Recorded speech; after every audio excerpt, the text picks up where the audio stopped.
Sebelum kita dengarkan tausiah, boleh minta semangatnya tepuk tangan keluarga besar PT Eka Dharma Jaya Sakti dan mohon kesediaan dengan hormat Al-Mukarram Al-Ustaz Agus Khairul Huda LC untuk memberikan tausiah kepada beliau dengan hormat dipersilakan. Assalamualaikum warahmatullahi wabarakatuh. Alhamdulillah, alhamdulillahilladzi wa marasafwata ibadi bila ta'ifi taksisin taulan wa amtinana wa allafa baina qulubina fa asbahna bi ni'matihi ikhwana wa naza'al ghilla min sudurina fadilna fid dunya asdiqa'a wa ikhwana wa fil akhirati rufaqa'a wa khillana. Allahumma salli wa sallim wa barik ala rasulillah sayyidina wa maulana wa habibina Muhammadin wa ala alihi wa sahbihi alladhina taba'u qawlan wa fi'lan wa adlan ila yaumil qiyamah. Hadratul muhtaramin wal muhtaramat, terkhusus kepada Ibunda Komisaris Eka Dharma Jaya Sakti yang kami hormati, Bapak Direktur yang kami hormati, segenap pimpinan manajemen, serta sahabat-sahabatku, para pecinta Allah yang mencintai Allah dan yang sedang sibuk bermain HP yang dirahmati Allah Subhanahu wa taala. Orang didoain kok marah, lanjutin aja nggak apa-apa. Saya orangnya sabar ya, nggak apa-apa. Ibu main HP nggak apa-apa. Kemarin saya ceramah itu di daerah Penajam, lagi ceramah ada ibu-ibu di pojokan itu main HP aja. Besoknya meninggal dunia ya. Bukan karena saya loh, saya nggak pernah doain, tapi memang umurnya sampai segitu. Insya Allah seluruh keluarga besar Eka Dharma dijadikan sebagai ahli-ahli surga. Kenikmatan tertinggi seorang manusia bukan pada hartanya. Kenikmatan tertinggi seorang manusia bukan pada uangnya. Maka berapa banyak orang yang bergelimpangan harta tapi hidupnya menderita. Serius Pak, saya pernah ceramah salah satu kompleknya orang kaya terkenal di Balikpapan. Saya nggak mau sebutin namanya, inisialnya komplek BDI. Saya nggak ada bilang Bukit Damai Indah loh ya. Saya bilangnya BDI. Rumahnya mewah, istrinya cantik jelita, anaknya solih-solihah, sempurna. Selesai pengajian saya batin, ya Allah Mas, kamu masih muda, hidupmu sudah sesukses ini. Dipegang tangan saya, Pak Ustadz, tidak seperti yang Ustadz bayangkan. Saya sebenarnya lagi menderita. Kenapa? Saya lagi banyak hutang Pak Ustadz. Lawang rumah mewah kok banyak hutang. Hidupnya yang realistis Mas. Jual rumahmu laku berapa? Ya mungkin nggak mahal Pak Ustadz, mungkin sekitar 5M. Ya udah jual 5M, 250 juta untuk beli rumah yang sederhana. 250 juta untuk modal usaha. Sisanya berapa Pak? Ya kalau nggak punya duit begini susah ngitungnya. 5M dikurang 500 juta sisa berapa? 4,5M. Buat bayar utang, hidupmu bahagia, udah nggak usah mikir yang aneh-aneh. Tapi Pak Ustadz, tapi apa lagi? Hutangku ada 12M Pak Ustadz. Tuh lihat, rumahnya mewah, hutangnya banyak. Beda dengan teman-teman Eka Dharma. Rumah boleh sederhana, hutang banyak juga. Ya. Kelihatan dari potongan wajahnya ini. Jadi Bapak Ibu yang berbahagia. Iya, saya tahu Bapak lagi punya masalah ya. Tapi tolonglah jangan dibawa ke pengajian juga keles ya. Nikmat itu bukan di sini Bu. Apa ini Pak? Dompet? Bukan. Nikmat itu ada di sini. Apa Pak? Kantong ya. Yang dikatakan Nabi, laisal ghina ghinal mal, bukanlah orang kaya yang kaya hartanya. Wa innamal ghina ghina nafsi, tetapi orang yang kaya adalah yang kaya hatinya. Dan lihat keluarga besar Eka Dharma menunjukkan bagaimana hatinya menjadi hatinya orang yang kaya. Tertawa, kumpul bahagia. Karena salah satu bukti kalau kita sedang kaya, dimudahkannya oleh Allah kita untuk kumpul bareng, berukhuwah bersama-sama. Ini kenikmatan loh. Persaudaraan bisa kumpul sebegini banyaknya. Luar biasa. Panitia begitu husnudonnya, disiapkan kursi yang sebegitu banyaknya. Padahal tidak ada orang yang datang, kosong semua kursinya. Artinya ini nikmat ukhuwah yang dikatakan Allah. Wadhkuru ilaik manusia Iling apa ya Allah? Tahu iling Bu ya? Apa iling Pak? Lebih dalam dari ingat. Kalau ingat tuh cuman ingat biasa Pak. Kalau iling itu ada perasaan yang tersakiti. Gini contohnya, bapak ibu menikah dalam kondisi miskin, kere, ngemper pinggir jalan, akhirnya punya lapak, lapak punya warung, warung jadi restoran, restoran jadi franchise. Penghasilan per bulan sekitar 2 M, subhanallah. Gak ada angin, gak ada hujan. Tiba-tiba suaminya bilang, "Dek, bapak pengen nikah lagi." Ibu pasti bilang gini, "Mas, iling." Kok ibu tepuk tangan sih Bu? Kayak ibu seneng banget, ini satu-satunya wanita solihah yang ada di muka bumi. Ngomong poligami tepuk tangan. Iya tepuk tangan, tangannya, kakinya diinjek memang itu nih. Subhanallah. Gak ada angin, gak ada hujan, minta izin poligami. Ibu pasti akan bilang, "Mas, iling Mas." Bu, liatin mulut Ustaz. Iling Mas, iling. Ngerti gak sih maksudnya? Itu tuh ada rasa sakit yang luar biasa. Rasa sakit yang meraung-raung di dalam dada. Menghujam di dalam jiwa. Menusuk di dalam pembuluh darah. Romantis, asam urat Pak ya. Menusuk di dalam pembuluh darah. Subhanallah. Begitu pula dengan Allah. Allah juga gemes sama kita. Dikasih nikmat rumah, senang. Tapi punya persatuan di bangsa Indonesia. Antar suku, agama dan bangsanya bersatu. Enggak bersyukur. Padahal Bapak mau punya rumah mewah. Tapi posisinya ada di Gaza, Palestina.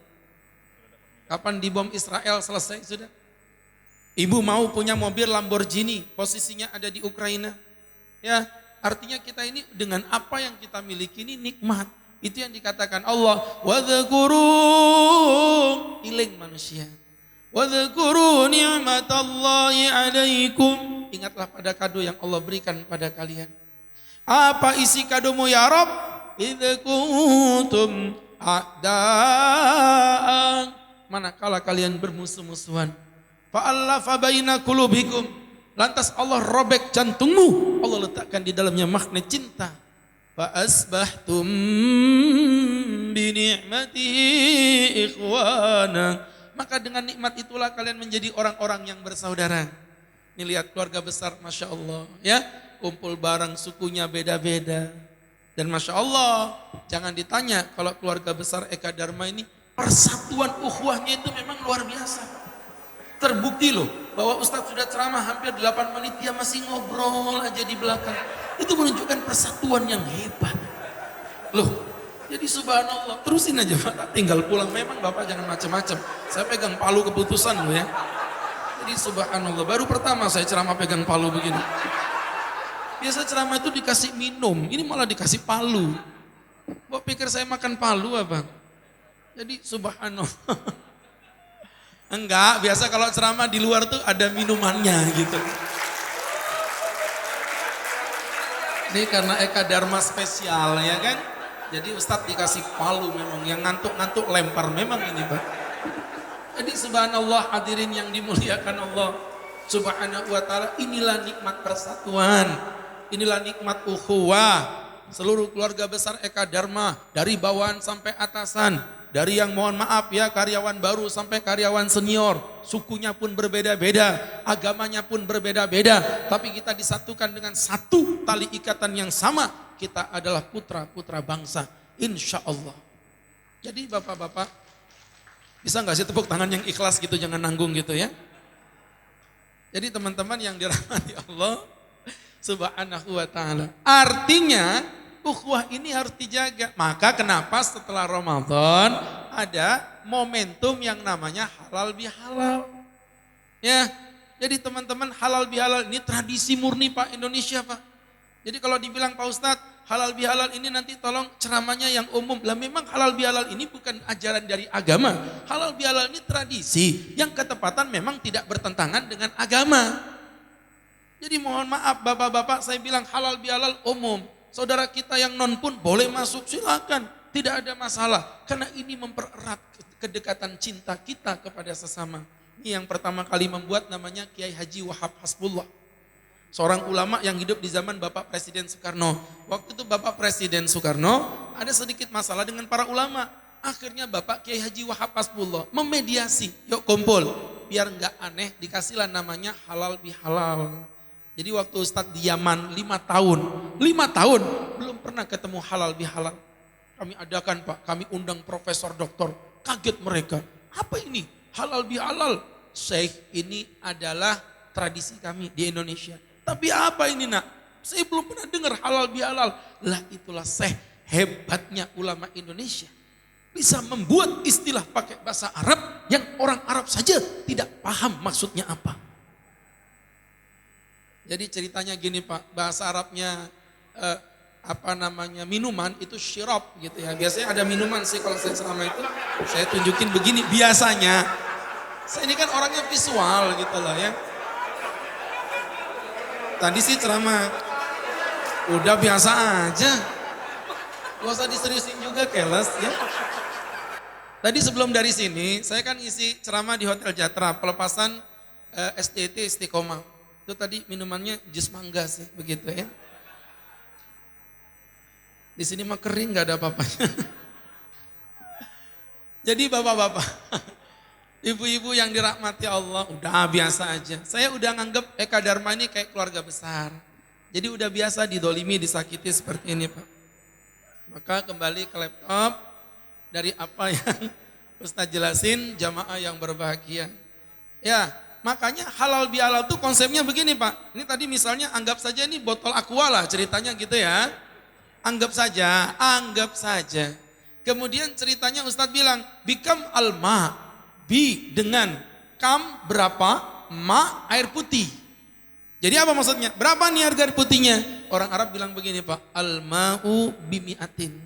Alma'u air putih, bi dengan mi'atin 100. Jadi maksudnya air putih ini kujual kepadamu dengan harga 100. Maka kata-kata halal bihalal itu sama seperti teman-teman Eka Dharma, halalmu ku beli dengan halalku, sebagaimana halalku kujual kepadamu dengan halalmu. Subhanallah. Terima kasih Pak. Masya Allah. Iya, cukup lama penantian. Saya pikir jus, ternyata air putih saja. Baik. Jadi teman-teman, terima kasih Pak. Oh memang disengaja, ya biar terasa haus gitu ya. Baik. Terima kasih. Masya Allah. Nggak bisa udah sakit hati Pak. Enggak kan halal bihalal, menghalalkan dosa ya. Jadi subhanallah. Hadirin yang dimuliakan Allah Subhanahu wa ta'ala. Ini jadi pelajaran buat kita bersama. Maka halal bihalal konsepnya saling menghalalkan satu dengan lainnya. Sehingga tidaklah keluar kita dari ruangan Hotel Grand Cokro ini kecuali kita sudah saling menghalalkan antara satu dengan lainnya. Itu konsepnya kurang lebih seperti itu. Sehingga bapak-bapak, ibu-ibu yang dimuliakan Allah Subhanahu wa ta'ala, berangkat dari situlah pentingnya kita mementingkan hubungan kepada sesama manusia. Kenapa Pak Ustadz? Nah gini, kita ini kadang-kadang melihat brandingnya Ramadan itu adalah maghfirah, pengampunan dosa. Betul. Memang Ramadan adalah bulannya maghfirah. Ramadan bulan ampunan. Yes.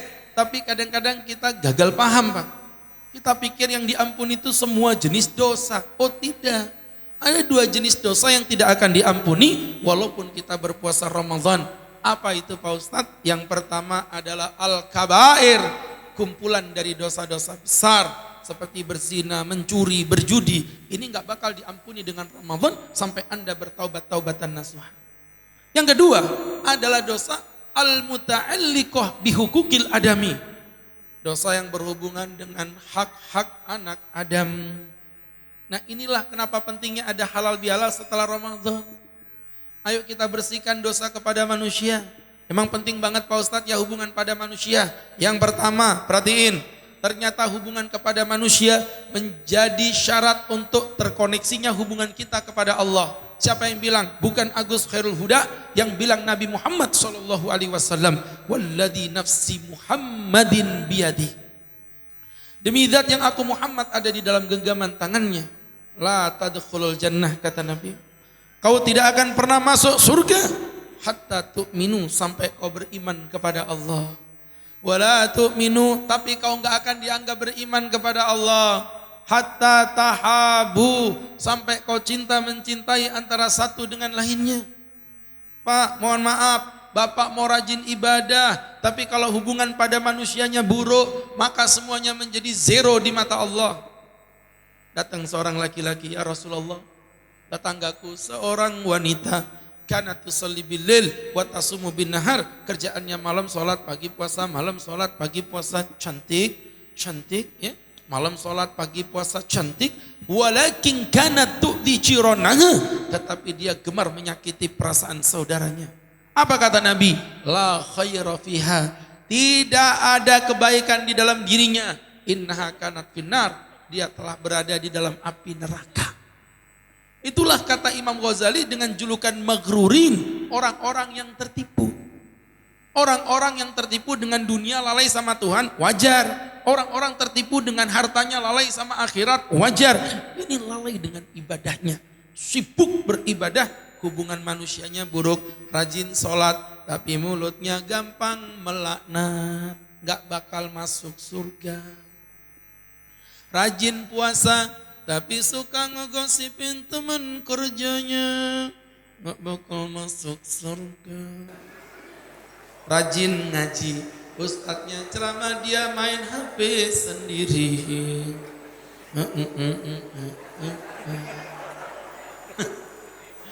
Ya Allah, kayak gitu tuh kalau orang baru beli HP itu kasihan gitu. Dia sopan loh, main HP-nya di bawah meja menghormati ustadz, tapi dia nggak sadar mukanya tuh terang, puas ya. Jadi teman-teman yang dirahmati Allah Subhanahu wa taala, nih jadi pelajaran buat kita ya. Ayo teman-teman, hubungan sama manusia diperhatiin. Jangan jadi orang cuman sibuk sholat. Kalau sholatnya belum mencetak pada jiwa yang penuh tawadhu. Loh, ibadah itu orientasinya pada sifat manusia loh. Kenapa Anda disuruh sholat? Emang kalau Anda sholat Tuhan jadi bangga? Kalau Anda nggak sholat terus Allah jadi merasa rugi gitu? Ya enggak lah. Anda mau sholat, mau enggak sholat, Allah tetap mulia. Kenapa kita disuruh sholat? Dididik memiliki hubungan kepada manusia. Makanya disuruh sholat berjamaah, kumpul bareng sama manusia, disuruh sujud, biar sadar semulia apapun dirimu, kau tetap hina di mata Allah. Makanya Bapak Presiden Jokowi, itu presiden, kepala negara. Kepalanya Pak Jokowi berarti kepalanya kepala negara. Ketika sedang sujud, sadar gak sih, kepalanya kepala negara ini berada tepat di bawah pantatnya Pak Imam. Itu menunjukkan sholat level manusia yang sesungguhnya. Di sini siapa yang berani mantatin kepala Kapolda selain saya? Saya diundang ke rumah beliau sholat maghrib, sujud, saya lama-lamain Pak. Jarang-jarang mantatin Kapolda. Jadi teman-teman yang berbahagia, kalau enggak pas lagi sholat ditembak memang saya Pak. Jadi hadirin yang berbahagia, yang dirahmati Allah, sholat jadi orang yang tawadhu, puasa jadi orang yang empati, zakat jadi orang yang sosial, haji jadi orang yang selalu bersatu, tidak gampang dicerai-beraikan. Ini yang pertama ya, pesan Ustadz, hati-hati, jangankan kepada manusia, bahkan kepada hewan sekalipun. Ya Allah, pernah dengar cerita?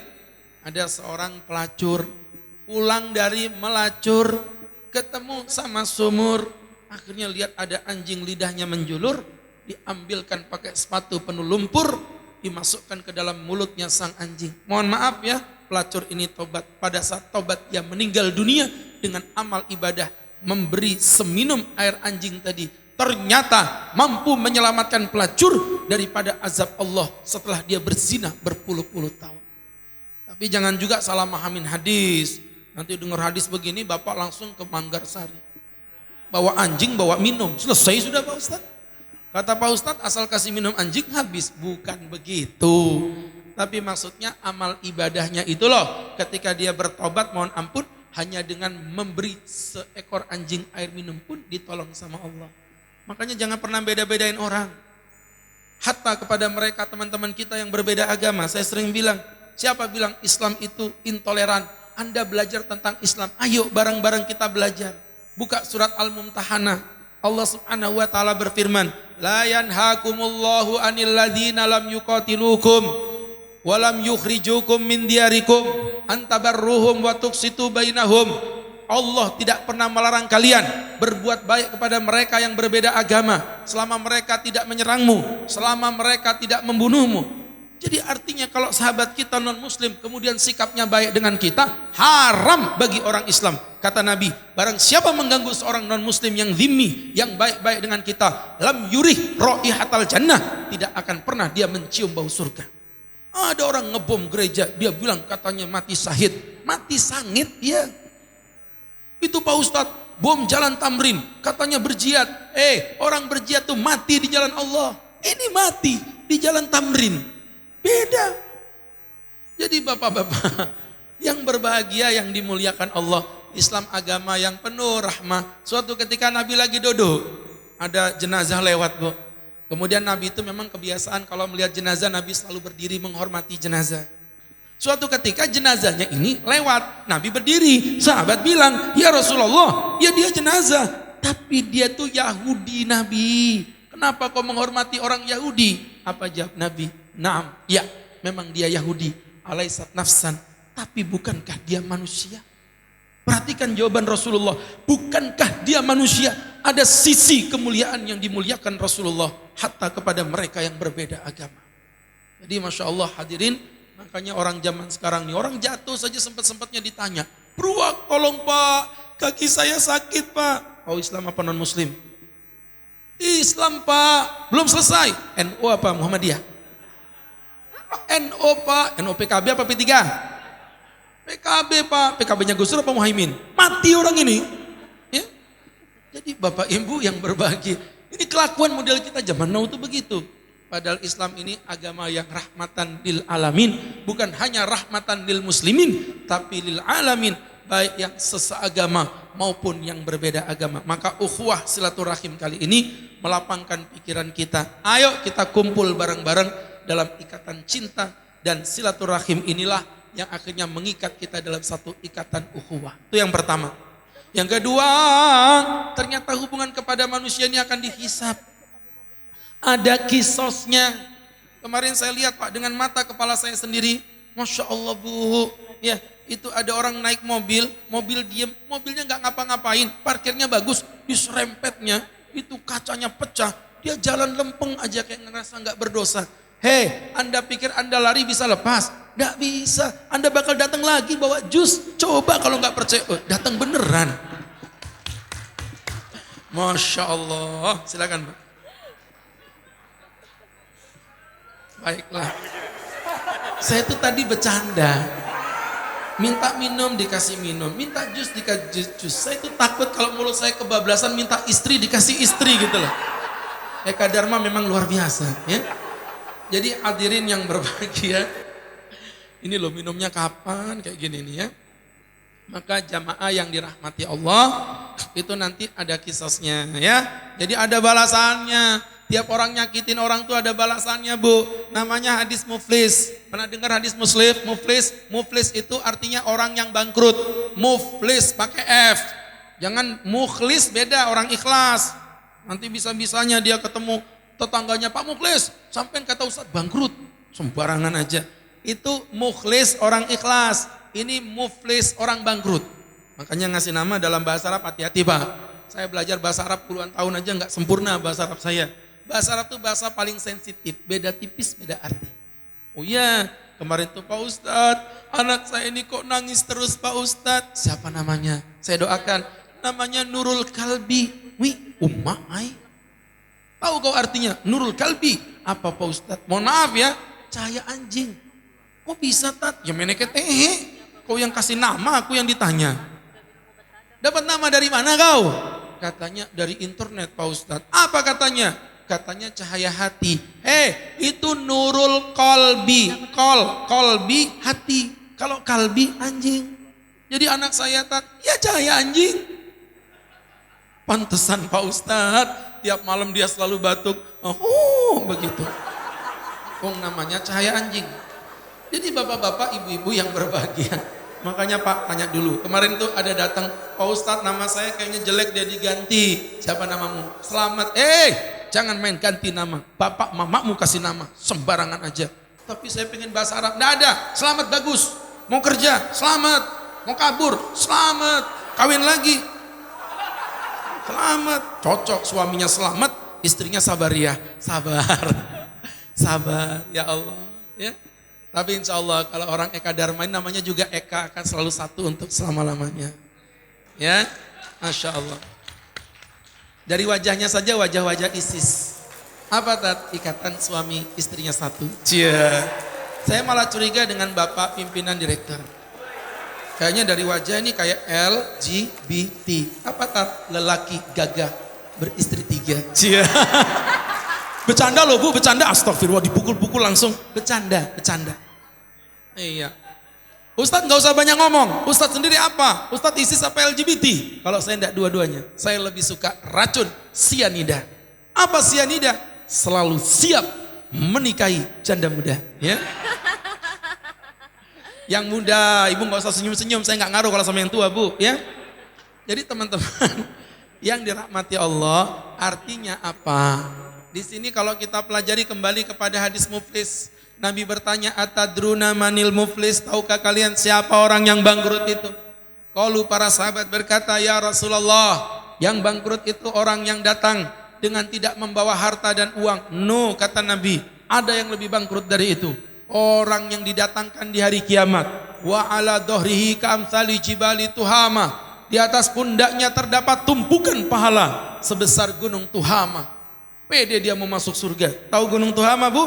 Gunung paling tinggi di Jazirah Arab. Namanya gunung Tuhama. Paling tinggi. Sedangkan gunung paling rendah. Bahkan bisa banjir. Gunung Sari. Ya. Tahu gunung Sari? Gunung yang paling menyedihkan. Gunung Malang. Gunung yang paling menyenangkan. Gunung Bahagia. Gunung yang paling gak safety. Gunung Tembak. Ditembak memang Bapak. Makanya kemarin saya ketemu dengan Pak Wali Kota, Bapak Rahmat Masud. Pak, ada apa Pak Ustadz? Itu, mohon maaf Bapak orang dari Kampung Baru ya? Iya Pak Ustadz. Kampung Baru itu kampung paling tua di Balikpapan. Pertama kali, belum ada Balikpapan, adanya di Kampung Baru. Terus Tat, nah itu dia masalahnya. Kenapa dia kampung tua, dipanggil Kampung Baru? Ini gak rasional. Iya juga Tat ya. Belum lagi rumah saya Pak Wali.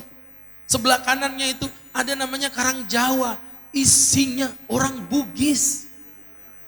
Nyebelin gak sih? Sebelah satunya lagi Karang Bugis. Isinya orang Jawa. Serius, gak bercanda Ustaz. Depan Karangjati itu ada namanya Gang Buntu. Saya telusuri, bohong, tembus ke Karangrejo. Iya kan? Jadi teman-teman yang berbahagia. Ini tadi kita ngomong apa sih ya? Oh, hadis muflis. Jadi subhanallah, pede dia mau masuk surga. Pahalanya sebesar gunung apa tadi? Gunung Sari, gunung Tuhama. Udah pengen masuk surga dia datang. Ya Allah, ada orang datang. Orang ini punya hutang sama saya belum bayar ya Allah. Hari di mana harta tak berguna lagi. Hari di mana uang tak berguna lagi. Datanglah waktu itu subhanallah, Allah ambil pahalanya. Allah kasih buat yang nuntut tadi Pak. Ya Allah, orang ini foto-foto selfie di saat ustaznya sedang berceramah ya Allah. Ambil lagi pahalanya. Ceritanya ini bukan dia Eka Dharma loh ya, bukan. Ya. Jadi arti Bapak kalau ngelihat pasti ketawa. Tadi udah siap 15 orang. Pas saya sindir langsung tenggelam semua begini. Jadi hadirin yang dirahmati Allah. Pahalanya diambil. Terus, ya Allah, ibu ini punya cicilan Shopee Martin Tupperware belum lunas. Ya Allah, ambil lagi pahalanya. Terus, sehingga pahalanya berkurang, habis. Bapak pikir selesai habis, pahalanya habis. No, datang lagi orang. Ya Allah, suaranya serak nih. Orang ini ya Allah, waktu saya ceramah dia tidak memperhatikan saya ya Allah. Agus Khairul Huda. Pahala dia sudah habis. Terus gimana ya Allah? Apa kamu punya dosa? Punya ya Allah. Ambil dosanya Agus Khairul Huda, berikan buat orang yang tidak memperhatikan ceramah ketika pengajian di Cokro itu. Lega memang perasaanku Bu, ya. Jadi hadirin. Kayak gini nih kalau minumnya telat, emosi aja bawaannya. Maka teman-teman yang dirahmati Allah Subhanahu wa ta'ala, itu yang kedua ya. Ternyata hubungannya kepada sesama manusia ada kisusnya. Yang ketiga Pak, ternyata cara tobatnya lebih berat. Loh mohon maaf ya, cara tobatnya lebih berat. Ada seorang, mohon maaf Bu ya, sebut saja seorang pelacur dengan seorang koruptor. Ini dua orang ini sama-sama hina. Ustadz gak perlu menjelaskan, pelacur pasti hina. Hati, kalau pelacur pasti hina. Tapi kalau pelakor belum tentu. Jangan hina pelakor. Karena pelakor itu terbagi menjadi dua. Ada pelakor konvensional. Ada pelakor syariah. Emang bedanya apa tadi? Bedalah. Kalau pelakor konvensional haram, merebut suami orang, dosa. Tapi kalau pelakor syariah, indahnya berbagi. Baik Bapak Ibu yang dimuliakan Allah Subhanahu wa ta'ala. Ibu Direktur kenapa kok shock begitu? Ya Allah. Jadi teman-teman yang dirahmati Allah, artinya kalau kita pelajari ada pelacur, ada koruptor. Dua-duanya hina. Mohon maaf ya, tapi bedanya kalau pelacur dia tidak mengganggu manusia. Maka cara tobatnya cuma berdoa kepada Allah, minta ampun, berjanji tidak mengulangi lagi, kapok terhadap masa lalu, jijik terhadap masa lalu, sholat taubat 2 rakaat, menangis sujud, insya Allah, Allah ampuni dosanya. Tapi koruptor mau nangis, mau sujud, sampai jidat bonyok, hidung pesek, gigi rontok, upil berantakan, kumis tak karuan, bulu ketek berterbangan melambai-lambai di atas awan. Kalau udah ada jusnya begini, semangat luar biasa. Demi Allah, tidak akan diampuni dosanya koruptor sampai dia mengembalikan uang yang dia korupsi. Maka buat yang suka ngutil-ngutil uang perusahaan, bertaubatlah. Tidak ada makanan yang haram akan memberikan kenikmatan. Makanan haram itu akan membuat hidup menderita. Serius Pak, tapi kalau uang halal itu Masya Allah berkah. Ya kan, Ustadz sering bilang sama jemaah, uang saya memang gak banyak. Jarang Ustadz pegang uang, tapi rezekinya belum tentu dikasih uang. Kadang-kadang rezekinya itu ketika Allah melapangkan kita untuk tidak perlu mengeluarkan uang di saat kita sedang membutuhkan. Makan ada yang neraktirin, ya Allah. Mau ke dokter, dokternya nggak mau dibayarin. Bahkan kemarin Ustadz ngisi bensin eceran itu. Bu berapa Bu? 24 Pak, ini uangnya 30, kembali 6.000 Pak. Ya sebentar saya tunggu. Mamanya keluar, ya Allah nak, kamu jualin ini tuh guru ngajinya mama, kembalikin duitnya. Bu jangan Bu, saya tahu untung ibu dikit, saya ada rezeki kok. Ibu ambil aja semua. Enggak Tat, ambil aja. Jangan Bu, Pak Ustadz. Ustadz mau kemana? Mau ceramah Bu. Astagfirullah Pak Ustadz, biarlah bensin ini di setiap tetesnya mengandung nilai dakwah di mata Allah Subhanahu wa ta'ala. Wih, sering-sering aja Bu ya. Jadi artinya Bapak Ibu yang berbahagia, ini kalau dosa kepada manusia ngeri Pak pertanggungjawabannya ya. Kemarin itu datang seorang wanita ke rumah saya, wanita masih muda, umurnya 23 tahun, berparas ayu, mata sipit, hidung mancung, bibir mungil, kulit putih, muka oval, tinggi badan 173, lebar badan 29,4 cm. Apa loh enak dilihat ya? Kalau emak-emak kayak gini males saya ngelihatnya. Jadi subhanallah, bukan ibu komisaris enggak, yang lain maksudnya ya. Kalau Ibu Komisaris sudah marah, tahun depan memang tidak diundang, memang sama Mas Uca ini ya. Jadi teman-teman yang dirahmati Allah, dengerin Ustadz. Wanita yang cantik jelita datang pagi-pagi nangis-nangis. Saya kan bingung, Mbak, ada apa nangis-nangis gitu ya. Kan gak enak lah kita ngelihatnya. Apa yang AA bisa bantu? Cie AA. Ya kan, AA mau kemana? AA mau begitu ya.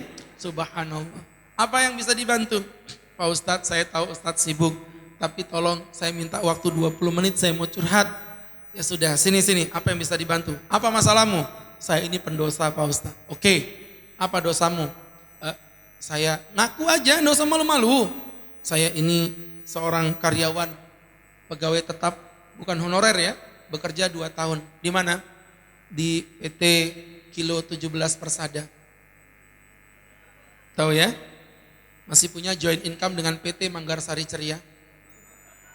Bapak-bapaknya pura-pura nggak tahu potonganmu Pak ya. Bergerak di bidang jasa, rental alat-alat berat ya. Itu onderdilnya mahal memang itu Bu. Masih ada yang pura-pura nggak tahu dia apa berat. Laki-laki itu nggak jauh-jauh Pak, godaannya dari wanita. Bapak nggak usah sok-sok begayaan. Itu sudah ada surveinya. Dari 10 laki-laki dihadirkan cewek cantik berbaju seksi. Dari 10 laki-laki yang 8 pasti menoleh, yang 2 melotot. Jadi subhanallah. Ya Allah, apa yang terjadi teman-teman? Dengerin Ustadz ya. Akhirnya dia cerita kalau dia tuh mantan pelacur. Saya bilang, Mbak, yang penting kamu udah tobat kan? Udah Pak Ustadz. Bagus. Terus masalahnya apa? Masalahnya suami saya, Tat. Kenapa suamimu? Suami saya ini orangnya solih banget. Lah bagus dong, kamu tobat punya suami yang solih, dibimbing jadi wanita yang baik-baik. Tapi Pak Ustadz, saya tuh kalau dekat dengan suami ada perasaan jijik terhadap diri saya sendiri. Seakan-akan dosa itu masih ada pada diri saya, Mbak. Ini ceritanya Pak, nggak nempel beneran, sembarangan aja. Kalian pikir saya Ustadz murahan apa? Jadi subhanallah, Mbak, nggak boleh gitu. Dengerin Ustadznya, Ustadz kasih tahu ya, dengerin ya. Kalau kamu suudon sama Tuhan, Tuhan juga suudon sama kamu. Husnudon. Yang penting jangan diulangin lagi. Kalau kamu berani ngulangin lagi, Allah azab kamu 2 kali lipat. Ya Allah Pak Ustadz, punten bukan saya sombong. Kalau mengulangi kayaknya nggak mungkin. Datang ke lokalisasinya pun saya udah nggak mau. Bahkan jalan rayanya kilo 17 pun saya udah nggak sudi lewat situ. Mantap. Ke Samarinda lewat mana kau? Belum ada tol. Saya bela-belain lewat Samboja. Tembus Handil. Jalannya kecil. Lobang. Meliuk-liuk. Sempit. Padahal kilo. Lebar. Luas. Lempeng. Dan halal. Lewat jalan kilo 17. Tapi karena taubat. Membuat dia jijik terhadap masa lalunya. Itulah taubat nasuha. Taubat sejati. Orang mana kau Mbak? Aku orang Tritip Pak Ustadz. Oh ya bener Mbak. Orang Tritip lewat kilo lah yang bulat begini ya. Jadi Bapak Ibu kirain ya gitu. Maka teman-teman yang berbahagia. Itu kalau dosanya kepada Allah tuntas bro. Selesai ya Bu ya. Tapi kalau dosanya kepada manusia nggak bisa Bu. Ibu wajib taubat nasuha. Caranya gimana? Datengin orangnya. Tuntaskan sama orangnya. Kalau Bapak dulu pernah punya utang di masa lalu nggak bayar. Hari ini tobat semenjak kerja di Eka Dharma. Ngerti ilmu agama. Tahu dosa. Saya udah bertobat Tat. Itu masa lalu. Gak bisa Pak. Bayar dulu utangmu. Gak bisa. Ibu dulu pernah menipu orang. Ada uang orang ibu ambil. Sekarang ibu bertobat. Ibu pikir lunas. Gak bisa Besti. Ya, tetap wajib bayar. Yang tua-tua gak ngerti Besti dia gak gaul lah ya.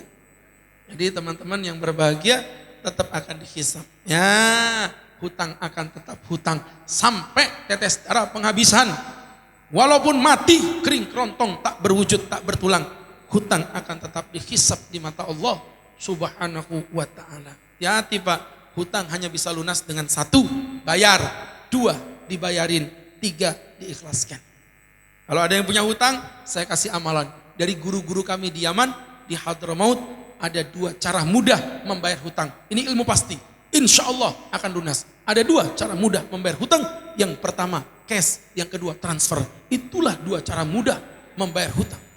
Oh, ya kan? Jadi Bapak Ibu yang berbahagia. Apa Pak? La ilaha illallah. Kayaknya Bapak pengalaman deh Pak. Jadi teman-teman yang dirahmati Allah Subhanahu wa taala, dibayar hutangnya itu ya, hati, enggak bakal lunas. Nabi bersabda, nafsul mu'min mu'allaqatun bidainihi, jiwa seorang mukmin akan digantungkan dengan hutangnya. Tuh maksudnya. Tapi kalau bentuknya perasaan, kembalikan dengan cara meminta maaf. Iya Pak, nggak bisa. Pak Ustadz dulu, Pak Ustadz jangan makan di situ ya. Itu baksonya ada babinya Pak Ustadz. Akhirnya nggak laku. Bapak menyesal. Bapak nggak bisa cuman bertobat, ya Allah ampuni aku. Datengin orangnya, minta maaf sama orangnya. Kalau perlu klarifikasi di depan gerbang kantor Eka Dharma. Bapak-bapak Eka Dharma telah beredar berita hoak yang mengatakan bakso itu mengandung babi. Saya yang memfitnah. Saya minta maaf. Saya berjanji tidak mengulangi lagi. Begitu. Sama kayak ibu-ibu Eka Dharma ini banyak yang memfitnah saya. Apa Ustadz Agus itu? Orang Ustadz kok ganteng. Itu fitnah. Ibu nggak bisa cuma minta maaf. Termasuk ibu komisaris sering memfitnah saya begitu. Ibu wajib minta maaf langsung di depan umum. Bapak-bapak telah beredar berita hoak yang mengatakan Ustadz Agus itu ganteng. Demi Allah itu fitnah. Beliau tidak ganteng. Beliau itu ganteng banget gitu ya. Jadi teman-teman, ibu kalau udah nggak tahan muntahin aja nggak apa-apa ya. Jangan ditahan-tahan ya. Jadi subhanallah, hadirin yang dimuliakan Allah subhanahu wa ta'ala. Tuh poinnya. Maka merajut ukhuwah. Ya, gimana supaya ukhuwahnya di Eka Dharma ini lebih mantap Pak Ustadz? Ini Ustadz kasih 3 kiat. Ya, yang pertama, teman-teman yang dirahmati Allah, profesional dalam menilai diri sendiri. Kebanyakan orang itu berkelahi karena dia nggak profesional dalam menilai diri sendiri. Kenapa orang tuh tersinggung? Kenapa orang tuh gampang baper? Hidup jangan gampang baper, Ces. Hidup itu lebih baik berperan, bukan baperan. Orang kadang-kadang gampang baper. Kenapa? Karena dia tidak profesional dalam menilai dirinya sendiri siapa. Ada orang Masya Allah, bapak-bapak yang berbahagia, seorang tokoh masyarakat, gak mau lagi jadi pengurus, hanya karena di sebuah acara didudukkan paling belakang, tersinggung, kalian tidak menghargai saya ini siapa? Kita semua ini sama, yang bedain kita cuman casing doang. Ini kenapa dipanggil Ustadz? Karena pakai kopiah, pakai baju koko, dipanggil Ustadz, dalamnya sama aja. Kita ini semuanya hina di mata Tuhan. Yang memuliakan kita adalah ketawaduan kita di mata manusia. Nah ini hati-hati, itulah yang dikatakan Nabi, wa ma tawadhu'a ahadun lillah, dan tidaklah orang merendahkan diri di hadapan manusia illa rafa'ahullah, kecuali Allah akan mengangkat derajatnya. Ya, siapa yang di sini merasa mulia? Ya Allah, kita terbuat dari sperma yang hina. Masuk ke dalam rahim, berkembang bercampur dengan darah yang hina. Keluarnya pun, mohon maaf, punten-punten, melalui lubang yang hina. Jadi manusia isinya penuh darah, kita jijik melihat darah, padahal tubuh kita diisi dengan darah yang hina.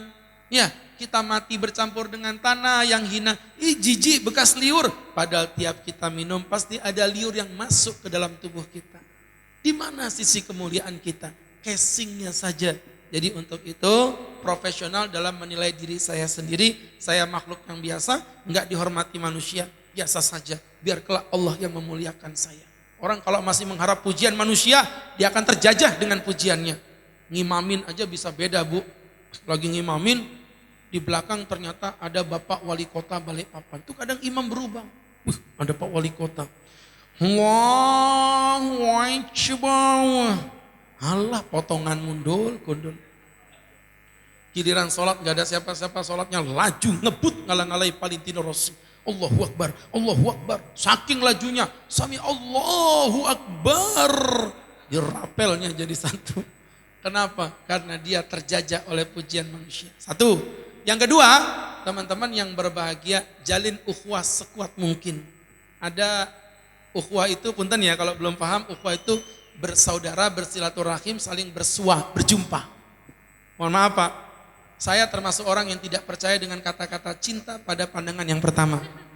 Bagi saya kalau pertama kali Bapak langsung jatuh cinta, itu bukan cinta, itu nafsu namanya. Ya, cinta itu terjadi karena pola pembiasaan. Makanya ada orang Bugis, mohon maaf, orang Bugis punya pepatah mengatakan, nanti orang Jawa saya terjemahin. Tenang, tenang. Nggak ada Pak Ustaz, itu tadi orang Bugis. Manggil saja Pak Ustaz. Jadi subhanallah. Itu mirip kayak kemarin saya di Jawa ngantar anak saya mondok Pak. Ketemu orang, Bapak orang mana? Saya Balikpapan Pak, Kalimantan Timur. Bapak orang mana? Ayo tebak, saya orang mana? Tebak. Ya nggak pakai ditebak Babang. Ya. Cuma orang Jawa medok kayak begitu. Jadi subhanallah. Orang Bugis mengatakan begini, Pak Ustaz, kita orang Bugis, tenang orang Jawa saya terjemahin ya. Kita orang Bugis kita punya pepatah mengatakan, Trisno jalarani songko kulino ji, ya, sabar orang Jawa sabar. Bahasa Bugis tuh Pak, Trisno cinta, jalarani urusannya songko kulino tuh berasal dari pembiasaan ki, mandre olo-olo. Jadi subhanallah, yang Bugis beneran bingung dia, ngomong apa Pak Ustaz? Cinta itu terjadi karena pola pembiasaan. Saya buktikan ya, kalau cinta itu terjadi karena pola pembiasaan. Ayo dengerin Ustaz. Bapak Ibu mohon maaf, nyebokin anak itu aslinya perbuatan yang menjijikkan. Lu gimana kotoran lu kita sentuh lo, ya jijik. Tapi kok Masya Allah ya, Ustaz belum pernah ketemu satupun wanita di muka bumi, jijik nyebokin anaknya sendiri. Betul? Betul. Yang ada malah ibu-ibu tuh semangat nyebokin anak. Anak belum selesai udah ditungguin. Ayo nak cepet nak, sini mama cebokin ini. Saking semangatnya, ada sensasi yang berbeda Pak Ustaz. Jadi luar biasa. Kenapa ibu gak jijik nyebokin anaknya? Ya iyalah Pak Ustaz, gimana sih? Itu kan anak kecil. Kalau udah dewasa ya jijik. Ibu bohong. Bukan karena dia anak kecil, tapi karena ibu sudah cinta kepada dia. Kenapa ibu cinta? Karena ibu hidup terbiasa sejak kecilnya. Sekarang saya tantang, sama-sama anak kecil, anaknya tetangga. Tante, aku mau BAB. Ina sabar dulu ya, tunggu mamamu pulang ya. Kalaupun kepaksa tuh nyebokinnya pakai jempol kaki begini loh Bu. Ya Allah, ya. Padahal tuh sama aja, baunya ya sama, tapi sensasinya berbeda. Kenapa? Karena ada rasa cinta. Kenapa muncul cinta? Karena ada ukhuwah persaudaraan. Makanya sering-sering bertemu nih kayak begini bolehlah sebulan sekali. Gimana? Setuju Pak ya? Jadi Bapak Ibu yang berbahagia, yang dirahmati Allah Subhanahu wa taala, ini jadi pembelajaran untuk kita bersama ya. Itu yang kedua. Yang ketiga atau yang terakhir. Ini udah terakhir ini Pak, semangat ya. Ini kalau udah terakhir mukanya terang. Akhirnya sampai juga. Padahal yang terakhir ini mau saya bagi jadi 15 bagian ini Pak. Kurang lebih setengah-setengah 12 lah kita selesai. Gimana? Setuju? Setuju? Saya yang gak setuju, enak aja kalian. Jadi teman-teman yang dirahmati Allah, yang terakhir adalah empati. Jadi kalau mau persaudaraan ini kuat, kita harus jadi orang yang empati. Selain cerdas menilai diri sendiri, rajin berukhuwah pada sesama, yang ketiga harus pintar berempati. Memandang sesuatu dari sudut pandang yang berbeda. Mohon maaf Pak, ini angka berapa? Angka berapa?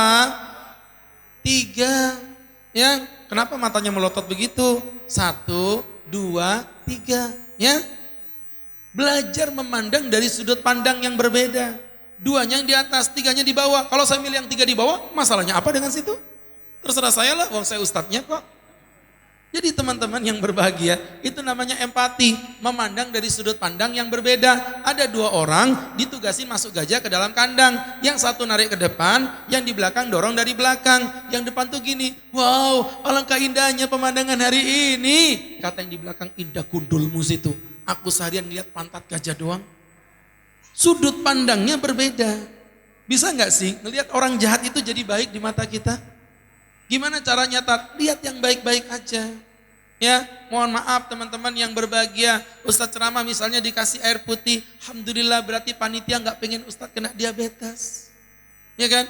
Bisa dong kita ngelihat dari baiknya. Pak Ustadz suamiku tuh pelit banget. Bu, lihat dari baiknya. Katakan, Alhamdulillah Pak Ustadz suamiku bukan pelit. Suamiku laki-laki yang pintar accounting. Mengatur keuangan. Allahu Akbar. Toh nanti kalau duitnya banyak, nanti warisannya kan ke saya juga Pak Ustadz. Cie, duitnya udah banyak, ibu yang mati duluan. Bapak kawin lagi, kawinnya sama mantan lagi. Ibu jadi hantu di kuburan. Makanya Bapak, jangan pernah manggil mantan, panggil alumni. Siapa tahu bisa reunian. Cie. Jadi teman-teman yang dirahmati Allah Subhanahu wa taala, bisa gak sih ngelihat dari sudut pandang yang baik-baik aja? Oh Ustadz, istriku tuh cerewet banget. Wah, jangan panggil cerewet. Katakan Alhamdulillah Pak Ustadz, istriku wanita yang punya bakat menjadi ustadzah. Cuman karena gak punya murid, aku yang diceramain tiap pagi Pak Ustadz. Anggap aja kayak Mama Dede. Ya, dan terakhir Ustadz closing dengan sebuah cerita. Ya. Ini kalau mau diceritain Ustadz ceritain, tapi kalau nggak mau juga nggak apa-apa. Tampaknya ibu nggak mau, ya sudah kalau nggak mau yang nggak jadi cerita, ya nggak mau nggak, udah telat, males, ya. Jadi teman-teman yang berbahagia, ceritanya gini Pak, ada seorang wanita yang cantik banget Bu, menikah dapat cowok itu yang jelek banget pokoknya. Ketika mereka menikah berdampingan di atas pelaminan. Orang itu pada bisik-bisik, perempuannya mau ya padahal cowoknya jelek begitu. Akhirnya si cowok ini awalnya sih kebal-kebal aja. Sampai ada sahabatnya bisikin, bro aku bukannya iri sama kamu ya. Istrimu cantik, kamu mukanya pas-pasan. Ini saya terbuka aja bro. Kok dia mau?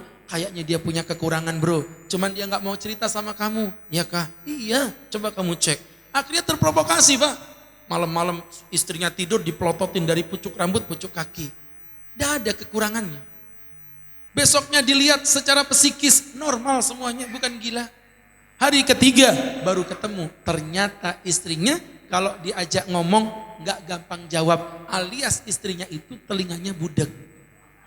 Ya Allah, pantesan kok cantik-cantik mau sama saya ya Allah. Akhirnya subhanallah dia punya teman dokter THT. Kata temannya udah dites aja Ces. Gimana ngetesnya bro? Gini loh, kamu jarak 10 meter panggil dia. Kalau nggak respon 5 meter, nggak respon 2 meter. Kalau nggak respon wajib dibawa ke rumah sakit. Ya sudah, akhirnya istrinya ngadep jendela bu, pagi-pagi ngulek sambal kan begini tuh.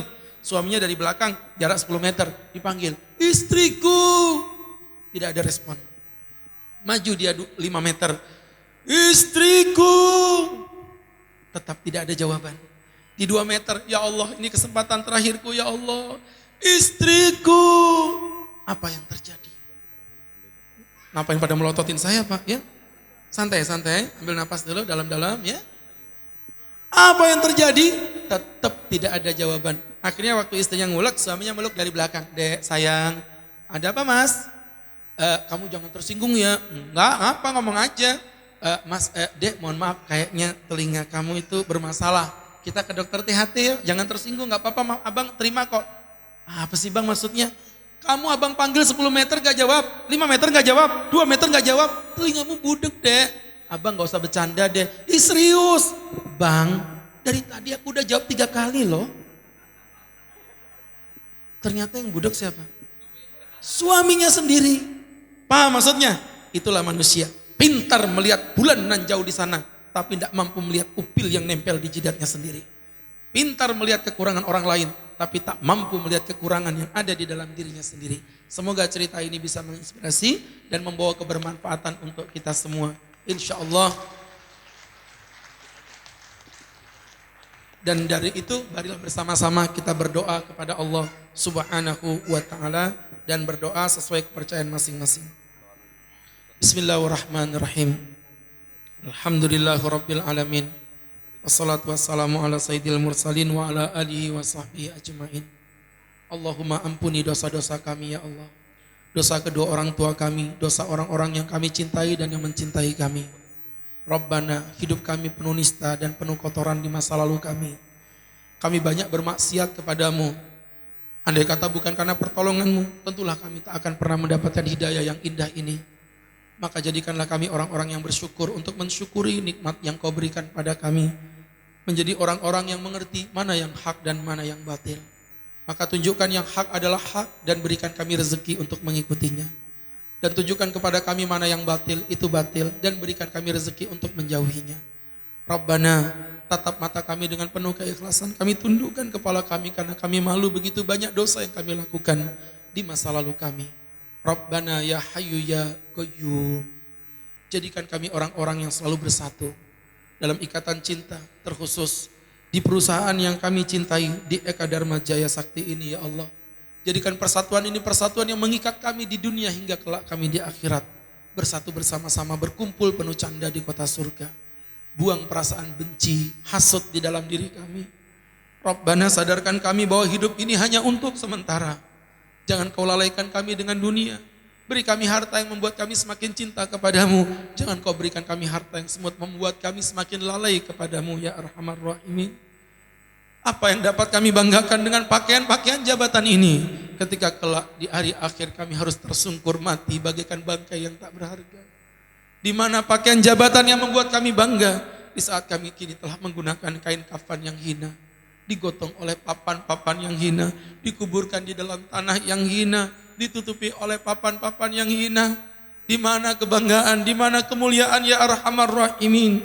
Di mana harta yang kami kejar semasa hidup kami yang membuat kami melalaikan Engkau, padahal Engkaulah yang memberikan rahmat kepada kami.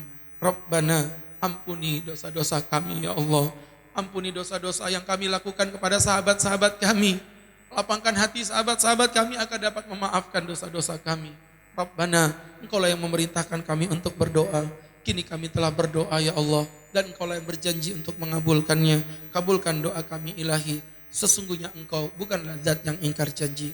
Rabbana zalamna anfusana wa illam taghfir lana wa tarhamna lanakunanna minal khasirin. Rabbana atina fid dunya hasanah wa fil akhirati hasanah wa qina adzabannar. Innaka qulta fi kitabikal karim ud'uni astajib lakum hanahnu da'awnaka ya rabbana fastajib lana kama wa'adtana innaka la tukhliful mi'ad. Sallallahu ala sayyidina Muhammad walhamdulillahi rabbil alamin. Semoga bermanfaat. Jika ada sapu lidi maka tolong jangan dimasukkan ke dalam laci. Jika ada kata yang tak berkenan di hati maka tolong jangan lapor polisi. Terima kasih. Assalamualaikum warahmatullahi wabarakatuh. Waalaikumsalam warahmatullahi